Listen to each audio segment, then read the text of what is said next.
bem-vindos aqui, né, na nossa FACHESF Live. Mais uma live aí pra gente, para esclarecer alguns pontos, para mostrar nossa gestão, né? Sejam todos muito bem-vindos, tá? Meu nome é Natália Moreira, eu sou atuária da FACHESF, tá certo? Então, sejam todos bem-vindos aí à quarta dessa série de lives, né, que a gente está tendo aqui no perfil da FACHESF. Olá, Marcos, Sueli, olá. E também é importante a gente sempre ressaltar, né, gente, que essa iniciativa é uma forma que nós da FACHESF encontramos de estar mais próximo de vocês participantes nesse momento um pouco mais delicado, né? E aí também reforçar o nosso compromisso com a comunicação, né? Que sempre comunicar, estar aí, né, nivelado com o participante e também com a transparência na gestão, né? Hoje a gente vai falar sobre o equacionamento de déficit no plano CD, né? O diretor Luiz da Penha vem conversar conosco sobre esse assunto, vem aclarar um pouco mais essa questão, mas antes disso eu queria combinar uma coisa com vocês, como a gente sempre combina, né? Quem está aqui às quartas-feiras às 17 já sabe o nosso combinado. A gente vai desativar aí os comentários para que não dê nenhum problema, né? Olá, Silvio, tudo bom? Boa tarde, Mário. Para que não dê nenhum problema na conexão e para que não trave a live, né? A gente fez alguns testes e tal, e quando fica os comentários, dá um probleminha, sabe? Normalmente ela trava um pouco. Então, a gente vai desativar os comentários, tá? E no final da live, depois que Luiz da Penha fizer as suas colocações, né? A gente vai reativar esses comentários para que vocês consigam fazer as perguntas. Tá certo? Combinado assim? Uma outra questão também, né? Tem um aviãozinho, como se fosse um aviãozinho aqui embaixo, mais ou menos por aqui. E com ele você consegue compartilhar essa live com uma outra pessoa que de repente tenha também o mesmo interesse de entender melhor como é que funciona esse processo de equacionamento no plano CD. Então, por favor, se você puder, né, compartilha. Tá aqui embaixo o aviãozinho, você clica nele, faz a pesquisa da pessoa e manda, né, para que ela também possa acompanhar esse conteúdo, né? A gente tem bastante interesse de que muitas pessoas acompanhem aqui esse conteúdo para que fique bem claro para todos, ok? Bem, sim, outra questão, gente, qualquer pergunta que não for respondida aqui, por favor, nos mande pelo Fale Conosco, tá? Porque aí a gente vai conseguir respondê-los aí, né, com mais tranquilidade, né? De repente você quer tratar de uma coisa um pouco mais pessoal, pode mandar para o Fale Conosco, tá? Então, hoje o nosso diretor, como eu disse, né, de Administração e Finanças, Luiz da Penha, ele vai estar aqui conosco para um bate-papo sobre o equacionamento, né, do déficit do plano CD. Então ele vai falar para a gente as causas, vai trazer as causas e principalmente as medidas que a FACHESF tem tomado sobre esse assunto. Também é importante lembrar, gente, que a entidade, ela deu publicidade a essa questão do equacionamento lá no final de 2018, quando foi apurado, né, a necessidade de equacionamento. Então, quando a gente fez o relatório anual, no primeiro semestre de 2019, que ele foi disponibilizado, lá estava já o parecer atuarial com essa necessidade do equacionamento, tá? E também em novembro, mais precisamente, dia 18/11 de 2019, a gente noticiou no site que o nosso Conselho Deliberativo já tinha aprovado o plano de equacionamento, né? Então, se você ainda não teve acesso a esse material, né, se ainda não conseguiu analisar isso com um pouco mais de cuidado aí, por favor. Todo esse material está divulgado na área restrita do site da FACHESF. Tá? Então, entre na área restrita, dê uma olhada nesse material, é um estudo técnico bastante detalhado do que foi feito, né, pela FACHESF, e assim, a gente sabe que é uma linguagem um pouco mais técnica, uma linguagem um pouco mais difícil, né? Então, assim, até pensando nisso, a gente fez um FAQ, né, uma série de perguntas e respostas, uma lista de perguntas e respostas, para que vocês também possam consultar, né, e ter mais clareza sobre esse assunto. Então vamos lá, a gente tem um material na área restrita e tem também uma lista de perguntas sobre essa questão do equacionamento, tá? Se depois disso você ainda tiver mais alguma dúvida, não tem problema, a gente abriu um canal específico para tratar do equacionamento de déficit, porque a gente entende que tem que ficar claro para todo mundo isso, né, um assunto delicado, a gente entende isso. Então, a gente também tá disponibilizando para vocês um e-mail específico para tratar de equacionamento. É equacionamento@fachesf.com.br, tá?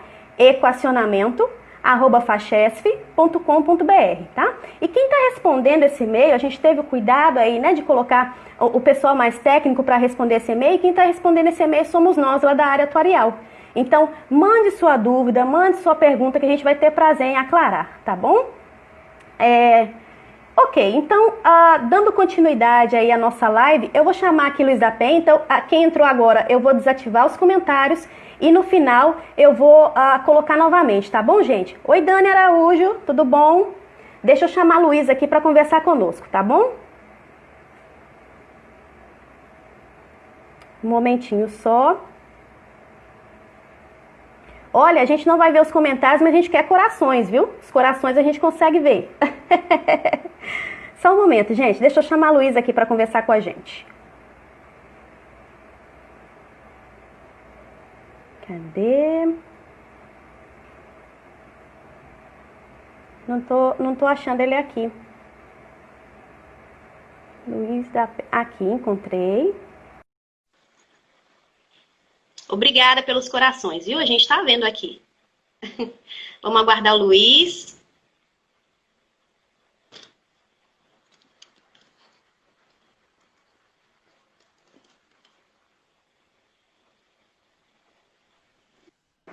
Olha ele aí. Olá, Luiz, tudo bem? Tudo bem, boa tarde, Natália. Boa tarde, tudo tranquilo? Tudo tranquilo, tá me ouvindo bem? Que bom. Tô te ouvindo bem, Tranquilo. Tô te vendo bem também. Sinal Sim. bom. Sinal bom. Boa tarde. É porque a internet ela estava realmente instável esses dias, né, Luiz? Isso. Verdade. Mas por aqui tá bom. Perfeito. Luiz, então vamos lá. A gente vai tratar hoje do equacionamento, né, do plano CD, que teve início recentemente, o curseio e tudo mais. E eu queria começar, Luiz, perguntando para você a questão das causas desse déficit, né? A gente sabe que tem aí causas estruturais do modelo do próprio plano e a gente também sabe que tem causas conjunturais, né? Aí ligadas ao mercado financeiro e tudo mais. Você poderia explicar essas causas com mais detalhes para a gente e, se possível, dar alguns exemplos? Pois não, Natália. Boa tarde a todos. É uma satisfação muito grande estar aqui novamente para poder esclarecer alguns pontos importantes aos participantes da FACHES. E vamos tratar hoje desse tema bastante complexo, né? E que interessa a todos os participantes, não somente aqueles que estão que vão participar dessa contribuição extraordinária, mas também aqueles que são participantes de outros planos para saber como é que as coisas funcionam, né? Isso Importante. faz parte também do programa aí de educação financeira e previdenciária. Na verdade, a autoridade aqui é a doutora Natália, né? Que é a atuária e quem entende desse assunto como ninguém. E eu vou me submeter aqui a essa prova oral, né, na qualidade de diretor de administração e finanças. E, Natália, mas eu tenho certeza que vai sair muito bem, viu, Luiz? Vai sair muito bem. Espero. Vai tirar 10 na prova. Mas se você tiver alguma coisa a complementar, fique à vontade. E possivelmente eu vou ter que fazer pergunta. Possivelmente eu vou ter que fazer pergunta a você também. Tá bom? Tudo bem, vamos juntos. Vamos juntos.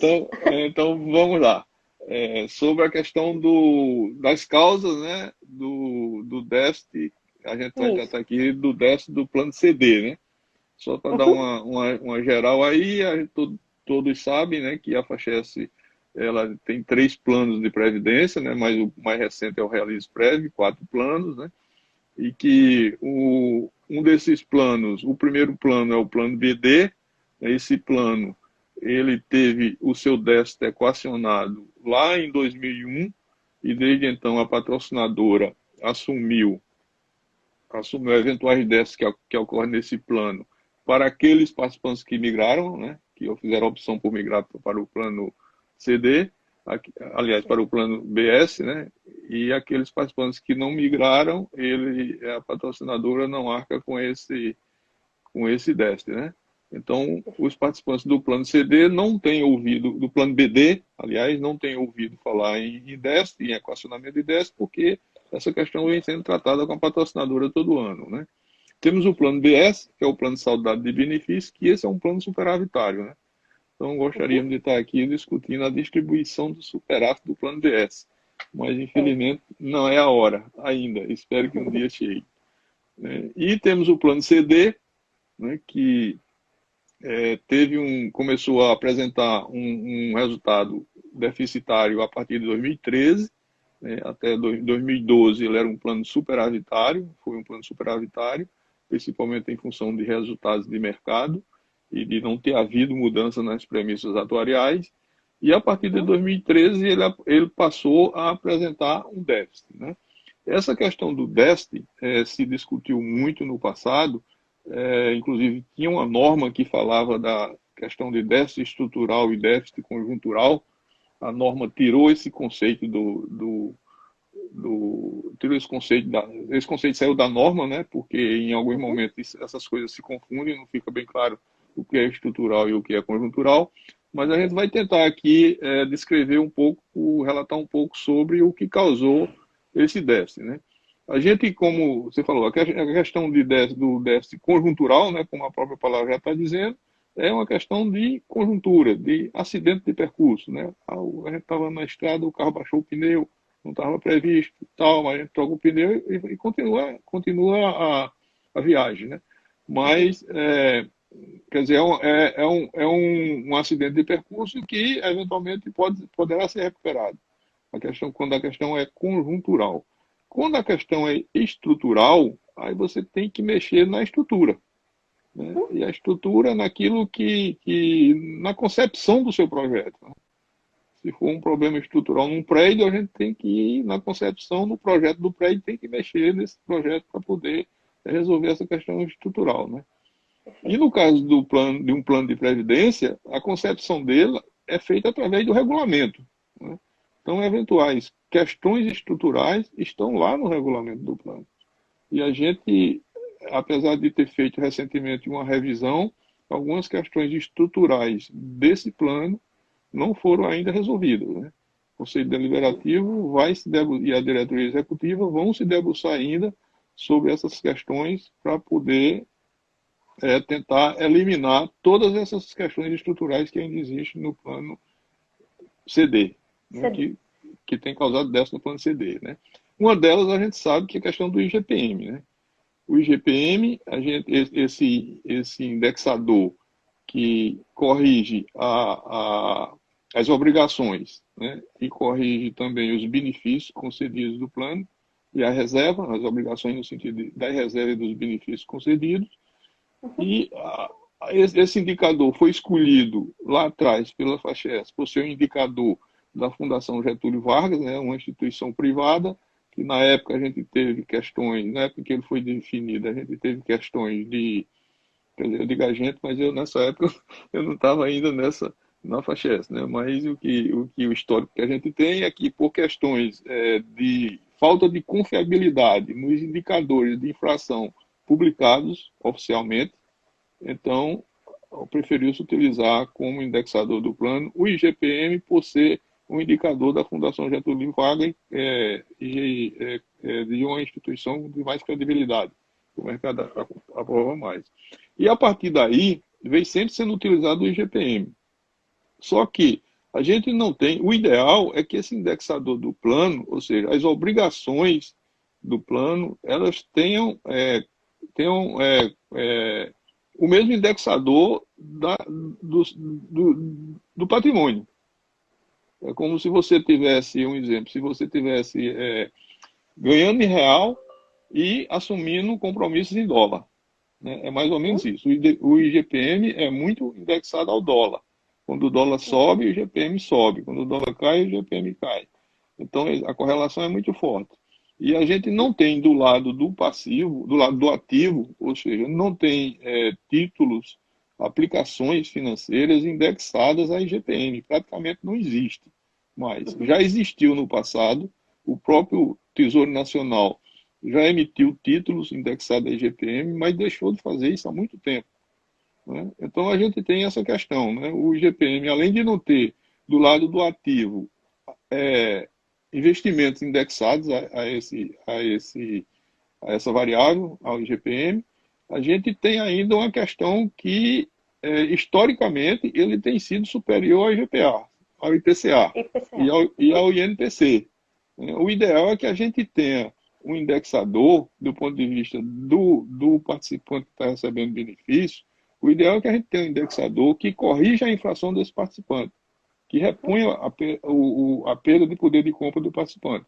Não é o caso do IGPM, não tem nada a ver com a inflação dos participantes da faixa S. O ideal seria INPC ou IPCA. Né? E o que a gente tem observado é que o IGPM ele tem dado, em determinados anos, ele tem sido negativo, e quando ele é negativo, a faixa S tem dado reajuste zero, apesar dos participantes reclamarem, mas se o IGPM é negativo e você não reduz o benefício, significa que você está dando um ganho real. Por exemplo, em 2017, se não me engano, o IGPM deu menos 0,52. E o benefício não teve reajuste. Todo mundo reclamou, natural. Reclamou porque não teve reajuste. Só que isso significa dizer que foi dado um reajuste real. Para ser zero, como o indicador foi menos 0,52, para ser zero teve que ser dado 0,52. E isso tem implicações no déficit. Se olharmos o histórico do IGPM e IPCA, a gente vai ver que existe um gap, né? Ou seja, existe uma diferença, um descasamento, e esse descasamento implica em um ganho real para o participante. Então, ganho real significa déficit no plano. Essa é uma das questões estruturais do plano. Né? Outra questão estrutural do plano é aquela taxa de elegibilidade, né? Que quando a gente Taxa de juros da data da elegibilidade, né, Luiz? Taxa de juros na data da elegibilidade, isso.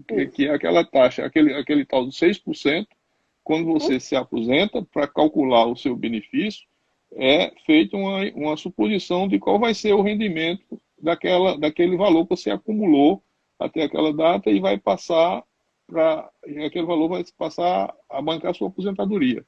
Então, esse rendimento está sendo considerado 6% para as pessoas que tinham preenchido os requisitos de elegibilidade até 2014. E, na verdade, hoje, essa taxa, de fato, é 5,5%, considerada 5,5%. Então, essa diferença de 6% para 5,5%, isso também causa um déficit no plano. Então, essa é outra questão estrutural que precisa ser encarada e ser resolvida. Então, eu acredito que das questões estruturais, as duas principais são essas. Né?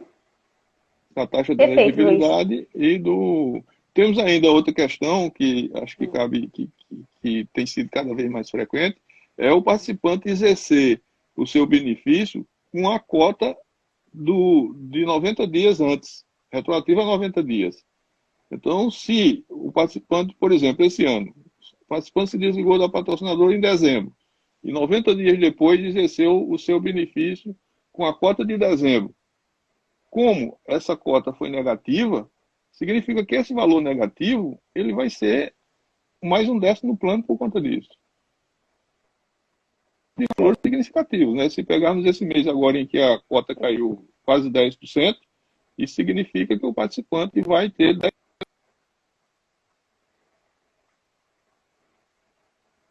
Então, são essas questões estruturais que precisam ainda serem resolvidas no plano. Né? Não sei se eu fui claro ou teria mais alguma... Ou você poderia esclarecer mais alguma coisa de questões estruturais. Luiz, a gente pode colocar também na questão estrutural, como o plano é na modalidade contribuição variável, né? E a gente oferece aí, né, uma renda vitalícia para as pessoas, é importante também dizer das premissas atuariais, né? Quer comentar? Sim, das premissas atuariais, que ao longo de 2013 até agora, felizmente, a gente foi reconhecido através de uma tábua de mortalidade, ou tábua de sobrevivência, né? Eu prefiro falar de tábua de sobrevivência, é menos a tábua de mortalidade. Aí foi reconhecido que as pessoas passaram a ter expectativa de vida maior. Então, viver mais é bom, todos nós queremos isso, principalmente se for com qualidade de vida, todos nós queremos, mas precisa de mais recursos para pagar os benefícios. Né? Eu já vi, e eu fiz uma conta e já vi isso escrito em algum canto, que para cada ano a mais na expectativa de vida, você precisa de mais 3%, em torno de 3% de reserva. Então, Então, toda vez que aumenta um ano de expectativa de vida, você precisa de 3% a mais na reserva. Então, se não me engano, essa tábua, quando mudou em 2013, de AT 83 para AT 2000, até 2000. significa um aumento da expectativa de vida em torno de 2 anos. Se formos isso mesmo, Luiz. para cada ano 3%, só aí a gente precisaria de mais 6% na reserva. Ou então recalcular o benefício para menos. Como o benefício não é recalculado para menos, você não pode reduzir o benefício, e não foi aportado esse valor, então a gente não tem isso gera um déficit, né? Se você não tiver rentabilidade dos investimentos suficiente para superar aquela obrigação mínima que é a meta atuarial, e além disso, ainda compensar esse aumento em função da expectativa de vida, o déficit vai aumentar mais ainda. O outro ponto da premissa atuarial é a taxa de juros da meta atuarial, né? Que é exatamente aquele indicador de retorno do investimento, de retorno mínimo do investimento considerado no cálculo da sua aposentadoria. Fiz a minha poupança, constituí a minha poupança. Daqui para frente eu vou passar a usufruir dessa poupança. Evidentemente, o recurso que tem nessa poupança não vai dar, se ele ficar sem render nada debaixo do colchão, ele não vai dar para pagar a minha aposentadoria. Então, eu tenho que supor um retorno para esse investimento, que essa poupança vai ser aplicada no mercado financeiro com retorno. Até então, a gente considerava 5,5%, 6%. Aí veio quando a taxa de juros atingiu o valor mínimo lá de 7,25, se não me engano, então veio uma determinação de, a cada ano, reduzir 0,25% nessa taxa. Então passou de 6% para 5,75%, depois para 5,5% e depois mudou a norma. Mas essa diferença de 6 para 5,5 significa dizer, olha, aquela minha poupança que eu acumulei, aquela minha reserva, só vai render 5,5 agora, não vai render mais 6. Então, se o benefício não foi calculado, e realmente não foi, precisa de ter mais recurso para arcar com essa diferença.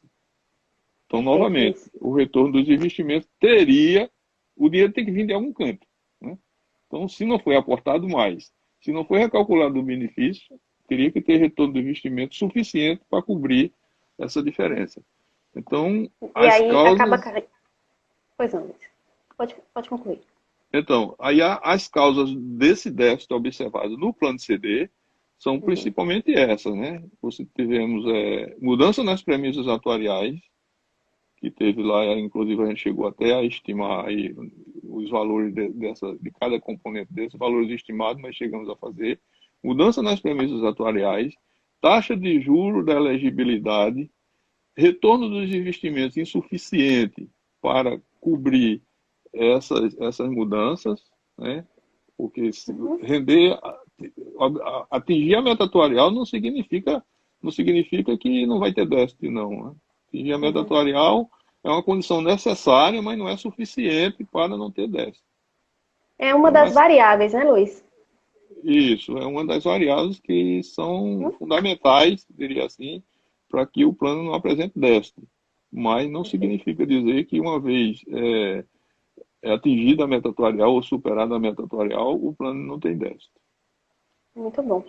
Só trazendo uma observação aí do ponto de vista atuarial e tentando aclarar até um pouco mais o que o Luiz já colocou, em relação à questão das premissas atuariais. O que é isso, né? A gente oferece no plano da gente a renda vitalícia, né? Então, até o final da vida da pessoa, a gente vai pagar aquele benefício. E como saber que tempo é esse, né? Em quanto tempo a gente vai pagar esse compromisso? Para saber isso, a gente usa o que o Luiz colocou, que é a tábua de mortalidade. Ela que nos dá essa medida, né, da longevidade das pessoas. Então, se aumenta a longevidade, a gente tem que ter uma tábua de mortalidade que estime essa longevidade maior. E foi o que aconteceu, como o Luiz colocou, né? Questão também da taxa de juros, o Luiz também muito bem colocou que a gente tem esse gap entre os 6% que estava no regulamento e os 5,5%, que é a nossa atual conjuntura. Aliás, nem é 5,5% mais, né, Luiz? É muito menos que isso, né? A taxa de juros é necessária. Ou necessária não, atual, né? Que a gente conseguiria no mercado financeiro. E essas duas são as principais premissas, né, que mexem aí com o resultado de um plano na modalidade que é o nosso.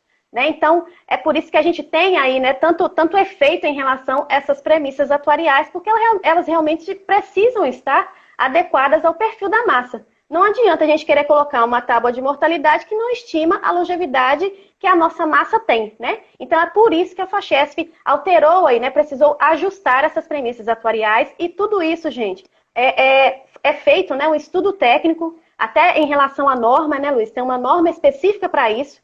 E a gente cumpre essa norma ao fazer aí os testes de aderência, que a gente chama, né? Para verificar se as premissas estão adequadas ou não, tá? E, de novo, esse estudo, tanto esse das premissas atuariais, né? Quanto do equacionamento, estão disponíveis na área restrita do site, tá? Todo ano a gente coloca lá, gente, tanto o parecer atuarial, que mostra os resultados dos planos, quanto esse estudo das premissas atuariais, tá bom? Só para complementar o que o Luiz muito bem colocou.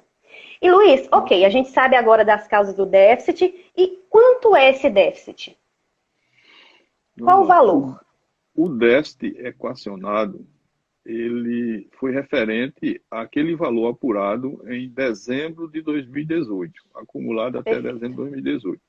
Existe uma norma, que se não me engano é do CNPC 30, a resolução CNPC número 30, que ela estabelece, uma vez apurado o déficit no fechamento do exercício, se esse déficit superar um determinado valor, que é o valor mínimo, também definido como calcular por essa norma, é obrigatório o equacionamento para que esse equacionamento seja implementado no ano seguinte.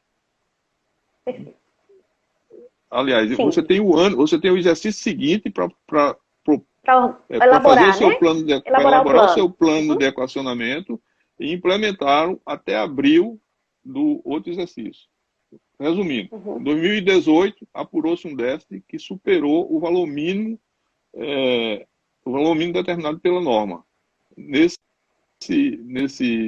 oportunidade, já foi constatada a necessidade de fazer, a obrigação de fazer o plano de equacionamento.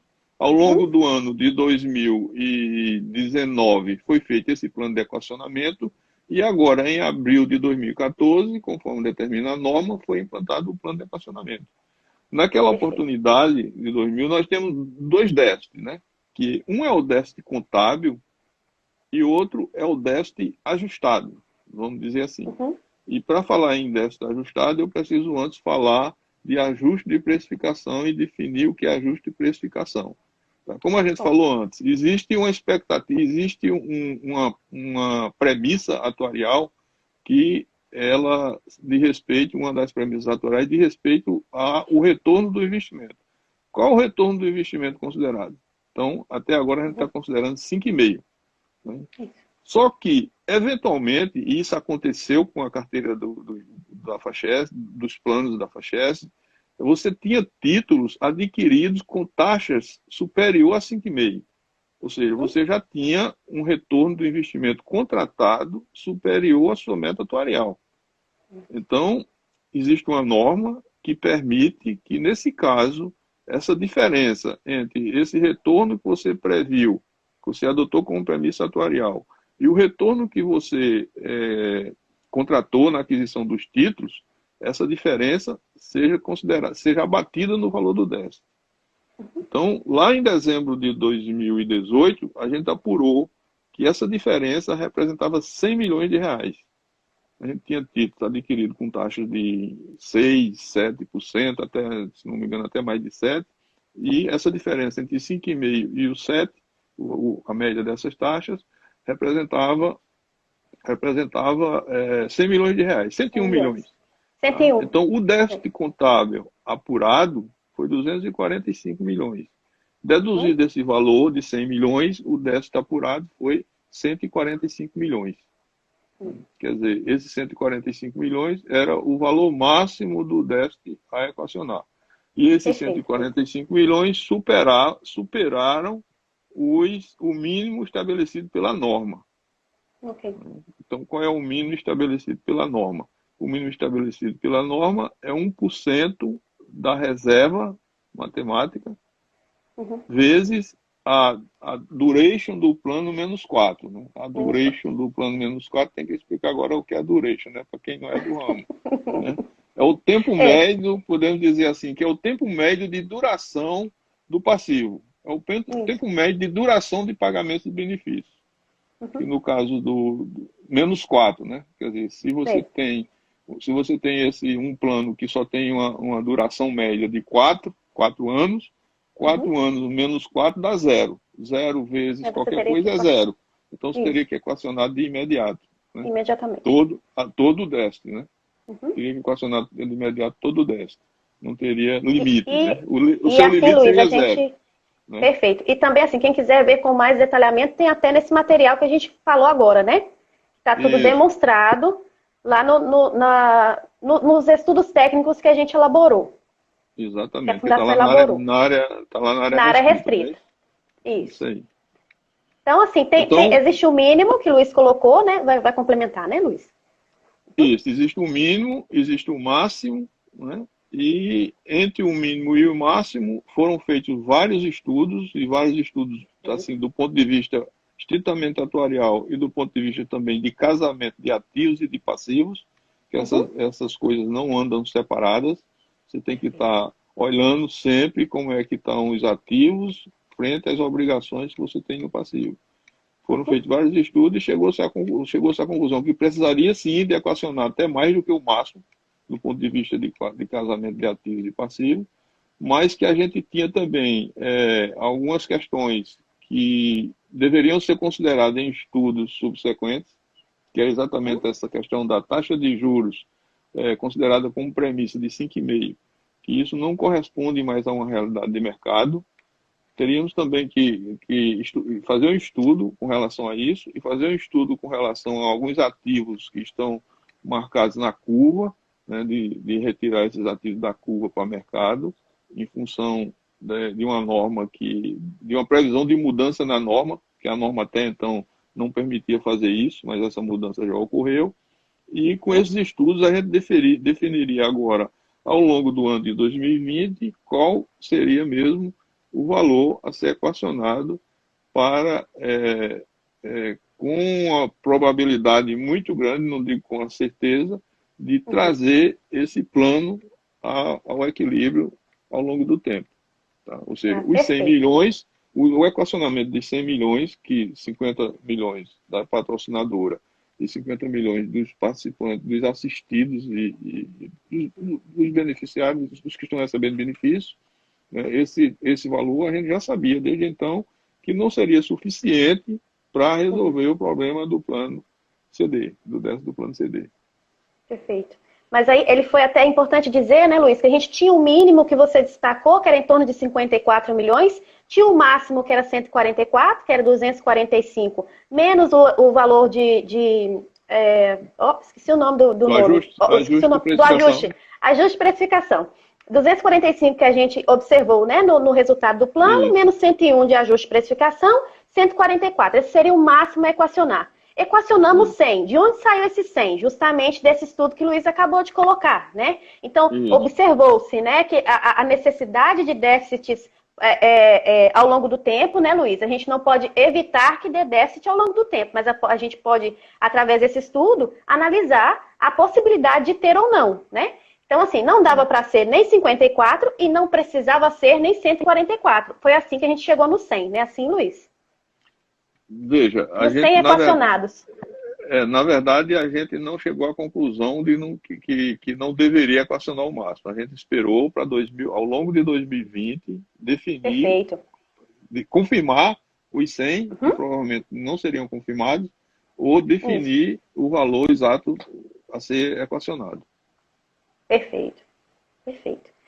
E, Luiz, a gente sabe que agora em abril, né, começou o custeio desse equacionamento, né? Começou a ser descontado aí dos assistidos esse percentual de 5,07 e também, na mesma medida, né, a patrocinadora está fazendo a contrapartida dela, né? Isso agora em abril. Essa data poderia ter sido prorrogada? Não. A resolução CNPC número 30, ela estabelece exatamente os parâmetros e os prazos, né? Então, jamais a gente poderia prorrogar essa data se não houvesse uma mudança, sem haver uma mudança nessa resolução. Isso foi ventilado, foi discutido, a ABRAP teve várias reuniões, o CNPC se reuniu várias vezes para discutir, entre outros temas, esse tema de equacionamento de déficit, de prorrogar contribuições, de suspender pagamento de empréstimo, mas o CNPC não mudou a norma. Então, se o CNPC não mudou a norma, não podemos, de forma nenhuma, deixar de cumprir a norma. Realmente, Luiz, com certeza, Então, né? E assim, existe até... Necessariamente teria, como foi, de ser implantado em abril mesmo, o equacionamento do déficit. Assim, até por conta da pandemia, gente, dessa questão tão complicada que a gente tem passado, né? Tem tido até discussões em relação a isso. Existe um grupo de trabalho na ABRAP trabalhando nessa questão dessa norma para ver que se flexibiliza ou não. Mas, infelizmente, no nosso caso, é como o Luiz colocou, a gente tem que seguir a norma. Nada mudou, né, em relação ao normativo. Então, se nada mudou em relação ao normativo, infelizmente, a FACHESF, né, a governança da FACHESF não teria aí a caneta para poder mudar essa questão, né, Luiz? Isso, perfeitamente. E, Luiz, assim, historicamente, né, a gente tem aí uma série histórica de 2001 até 2019 de uma trajetória de rentabilidade sempre superior à meta, né, se a gente olhar o acumulado. Então, como explicar, né, por que esses resultados positivos, por que ainda tendo esses resultados positivos, considerando esses resultados positivos, por que a gente ainda teve déficit no plano? Então, aquela questão que a gente falou anteriormente, né? Superar a meta atuarial não é condição necessária e suficiente para não ter déficit. Entendi. Superar a meta atuarial, além de uma obrigação, é uma condição necessária. Mas se você tem aí outras variáveis que implicam em mais necessidade de recursos, você precisa necessariamente solucionar esse problema. Ou reduzir benefício não é possível. Então só resta aumentar recursos, né? Uma comparação que eu faço são dois carros andando na estrada, né? Os dois carros vão a 100 km por hora. Então, durante todo o tempo eles estão percorrendo a mesma distância. Se de repente um carro começa a acelerar e vai para 120, esse de trás ou acelera também para acompanhar, ou então não tem como. A distância entre os dois vai cada vez mais aumentando. É verdade. Excelente comparação, Luiz. Excelente comparação. É verdade, verdade.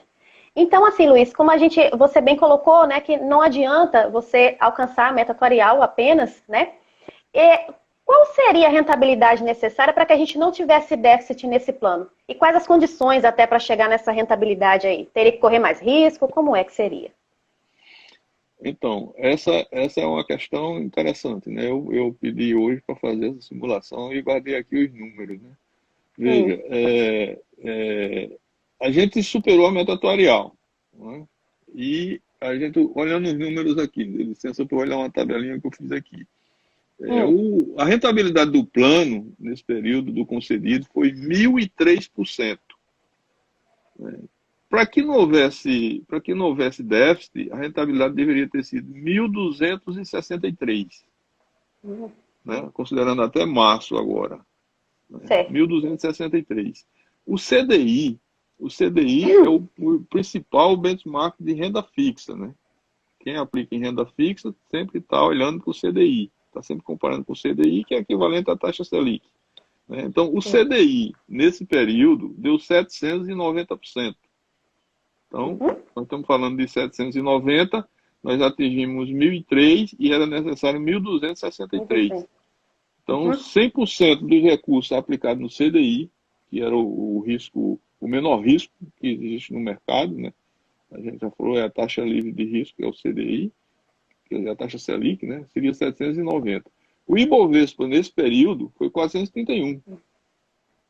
Então, se a gente tivesse ido para o máximo risco, que era o Ibovespa, que não era possível também com 100% do recurso no Ibovespa, até porque o normativo não permite, né? Até 2009, se não me engano, só era no máximo 50% que podia ter no Ibovespa.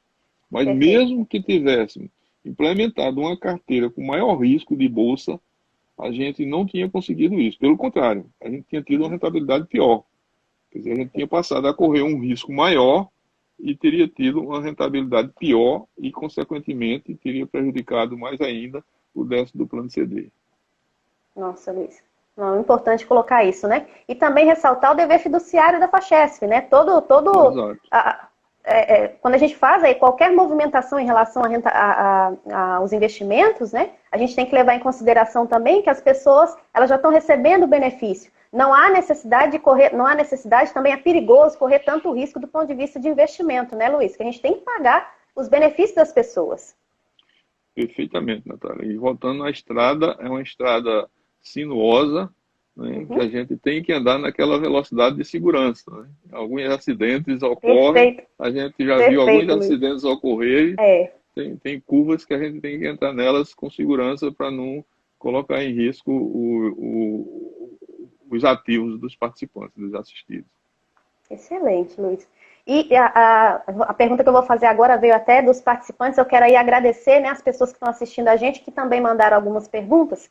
A pergunta é a seguinte: por que o déficit tem sido custeado por aposentados e pensionistas? Por patrocinadora, aposentados e pensionistas, na verdade, né? Isso. A resposta mais direta seria porque apenas eles recebem benefícios, né? Uhum. Você não tem o participante, no caso do plano CV, né, que é o nosso plano, no caso do plano CV, você não tem o participante, enquanto ele não se aposenta, ele não recebe nenhum benefício. Ele não tem nenhuma obrigação, nenhum benefício calculado atuarialmente para ele. Perfeito. Então, ele não gera déficit. Né? A obrigação, o que ele acumula na conta individual é exatamente a reserva equivalente dele. Ou seja, ele não acumula déficit, diferentemente do plano BD. Né? No plano BD que a pessoa poderia, mas peraí, o participante do plano BD, ele também não recebe benefício enquanto ele não se aposenta. No entanto, no plano BD, quando se equaciona déficit, paga todo mundo, participante ativo e participante já assistido. Porque no plano BD, mesmo para quem não se aposentou ainda, o cálculo da reserva dele é um cálculo atuarial. Perfeito. Não é isso? Então, é isso sim, cálculo atuarial, isso significa que o benefício dele está influindo, o benefício futuro dele está influindo no valor do déficit. Então, no caso do plano CV, o participante que ainda não se aposentou, ele não tem nenhum benefício do plano. Quer dizer, todo déficit ou superávit, isso vale também para superávit, né? Todo déficit ou superávit gerado por aquele conjunto de participantes que estão gerados no plano, déficit ou superávit, é proveniente daquele conjunto de participantes que ainda não se aposentaram. Aliás, que já se aposentaram. Já se aposentaram, Todo déficit ou superávit gerado no plano é proveniente de benefícios já pagos ou a serem pagos por aqueles participantes que já se aposentaram. Não tem nada a ver com aqueles participantes que ainda não se aposentaram. Excelente colocação, Luiz. Se você puder complementar. Claro, Luiz, posso sim. Tem até uma analogia que a gente faz, né, em relação a banheiras e piscinas, né? Enquanto a pessoa está ativa, cada um está dentro da sua banheira. E a partir do momento que se aposenta, vai todo mundo para a coletividade, para uma piscina única. Né? Então, o plano CV da gente, ele vem, né, ele tem exatamente essa modelagem. Enquanto estamos ativos, enquanto estamos contribuindo juntamente com a patrocinadora, essa nossa reserva, que é o saldo de conta, ela varia aí com a variação da cota, né? Se a gente consegue bater a meta, ok. Se não consegue também, é aquilo ali, aquela rentabilidade que a pessoa vai ter, tá? Já no caso do benefício concedido, como o Luiz bem colocou, que aí estão os assistidos, que aí estão os pensionistas, né? A gente que tem a questão que a gente já colocou anteriormente, que é das premissas atuariais, é um cálculo atuarial, ou seja, pode descolar aí o perfil da massa com a premissa, aí a gente precisa trocar, né, que dá aí essa diferença entre o que você tem no ativo e o que você tem na provisão. Então, veja que o mecanismo é um pouco diferente em relação ao ativo, né? E também é importante destacar, Luiz, que o recurso garantidor, né, os patrimônios, eles já são segregados entre essas massas, né?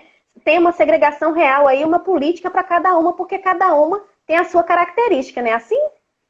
Isso, é outro ponto importante, né? Além de você ter as obrigações segregadas, tanto daqueles ativos, daqueles que não se aposentaram ainda, segregadas daqueles que já se aposentaram, você tem também, no nosso caso, os patrimônios segregados. Mas mesmo que esses Perfeito. patrimônios não tivessem segregados, mesmo que a gente não tivesse feito essa segregação, mesmo assim ainda permaneceria o conceito. Perfeito. O cálculo atuarial é feito apenas para aqueles que já estão aposentados. Então, o déficit é atuarial, não é déficit de caixa. É um déficit Isso. atuarial. Então, nós fizemos essa segregação do plano, isso foi feito em 2016, foi implementado em 2016. Essa segregação, ela foi feita, tinha duas questões que, vamos dizer assim, justificaram segregar o plano. A primeira questão, que era uma que a gente já vinha discutindo há bastante tempo, era que esses planos eles precisam ter políticas de investimento diferentes. Por quê? A idade média hoje, a idade média dos participantes já aposentados é 66 anos. A idade média dos participantes ativos é 50. E isso tende a diminuir mais ainda com esses programas de desligamento da patrocinadora. Então, os participantes ativos, eles têm mais tempo para correr risco de mercado. Então, eles precisam ter uma política de investimento diferente, uma política de investimento que apresente uma expectativa de retorno maior e, consequentemente, também um risco correspondente maior. Enquanto que os participantes já aposentados, que já estão com idade bem mais avançada, nós estamos falando de 16 anos a mais na média, eles precisam de ter uma política de investimento mais conservadora. E a gente fez isso. A gente implementou uma política de investimento mais conservadora no plano CD concedido. Isso, evidentemente, a gente tinha lá essa questão dos ativos marcados na curva, que, de certa forma, mascaram a rentabilidade, porque não estão marcados a mercado, principalmente nesse período em que houve uma boa rentabilidade. Mas, por outro lado, você tem um ajuste de precificação, que se colocado na conta, vai recompor a rentabilidade, né? Então, nós implementamos essa política, e essa política, em função dessa questão de como recuperar esse déficit, a gente partiu para rever essa política, e foi consenso nos órgãos de governança ter uma política de investimento mais agressiva, né? A gente começou a implementar essa política, mas nessa crise agora, essa política mais conservadora se mostrou adequada para o plano CD concedido, porque ela mostrou que foi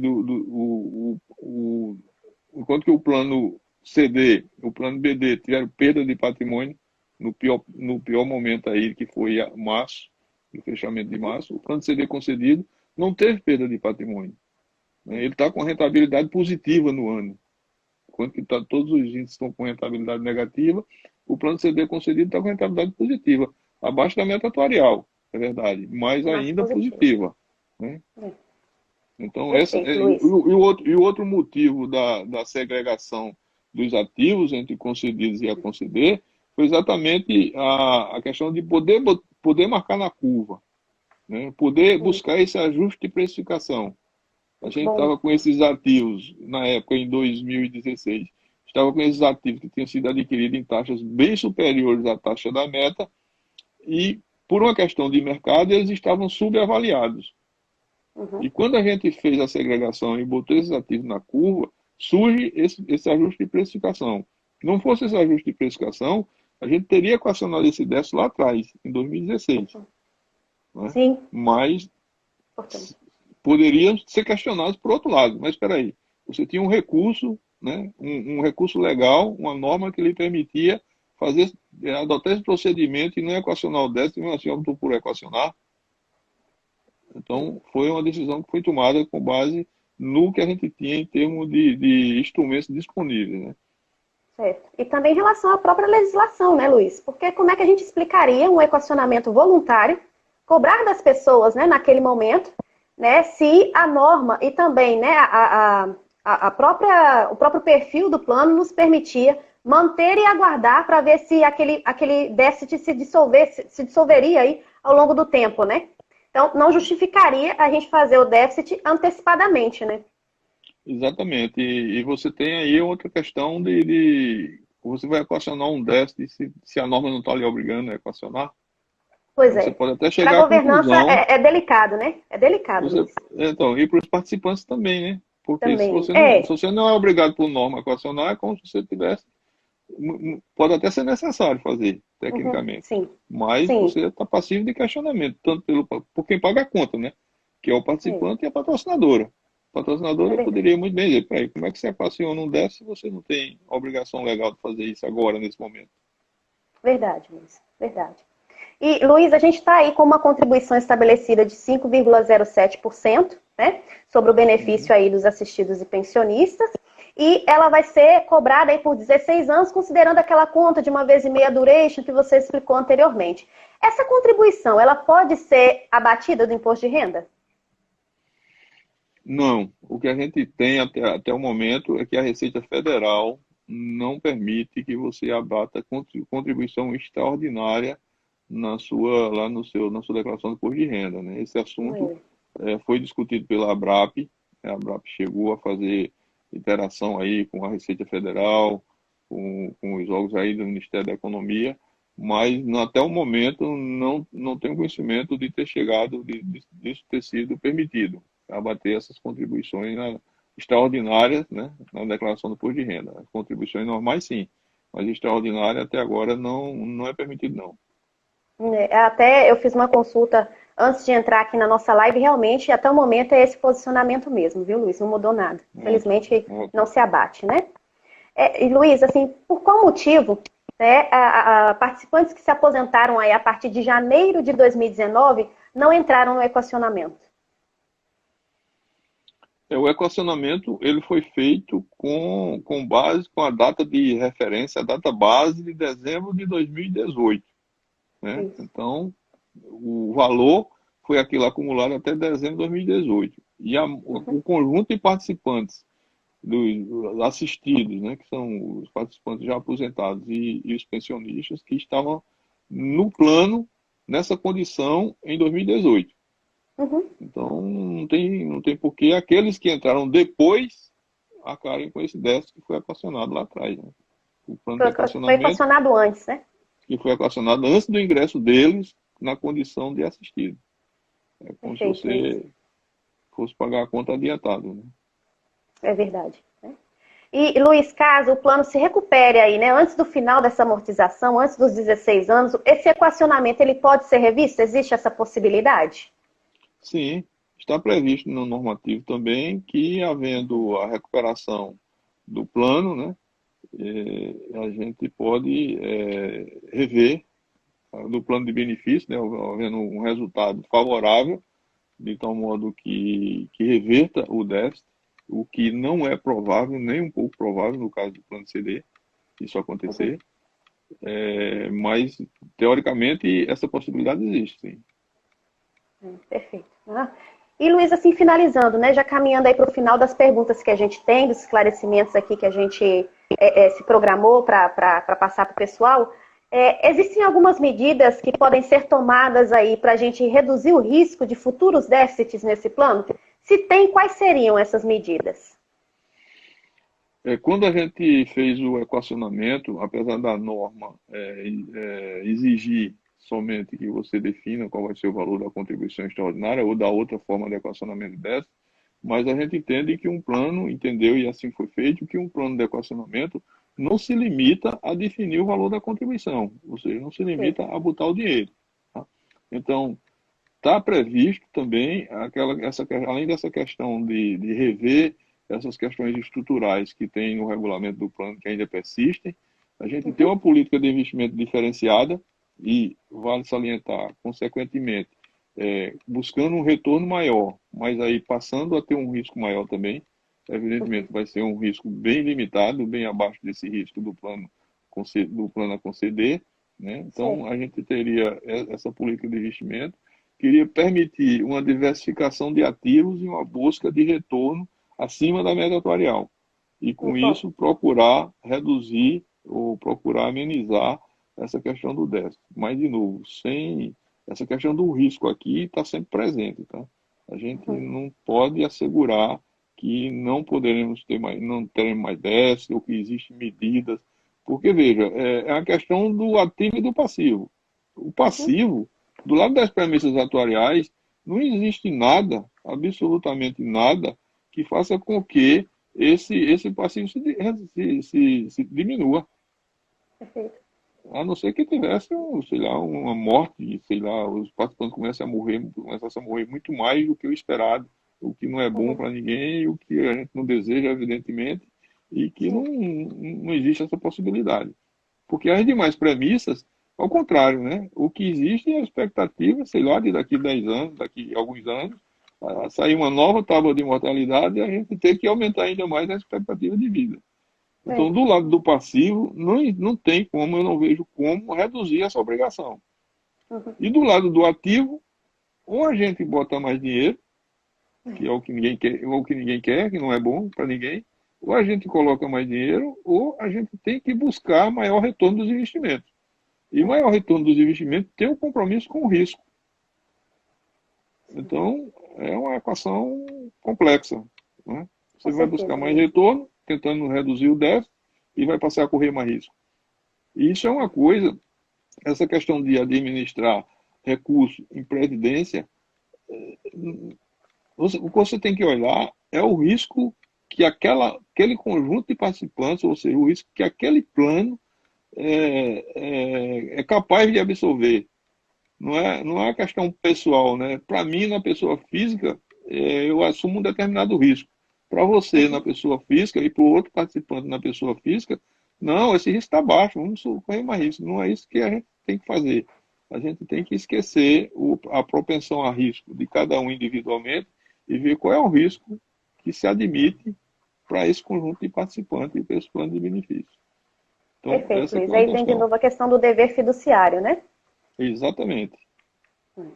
A gente está aqui administrando os recursos e até mesmo a vida das pessoas, porque se elas estão contando que vão receber aqui um benefício da FACHESF, né, ao longo da vida aí, para se sentir mais tranquilas, né, para complementar o que recebem do INSS, e de repente esse benefício não vem, né, a gente está mexendo aí com a vida das pessoas, né, por isso que é tão importante, por isso que a gente dá tanta importância mesmo aí do ponto de vista da gestão a essa questão dos investimentos, né, Luiz?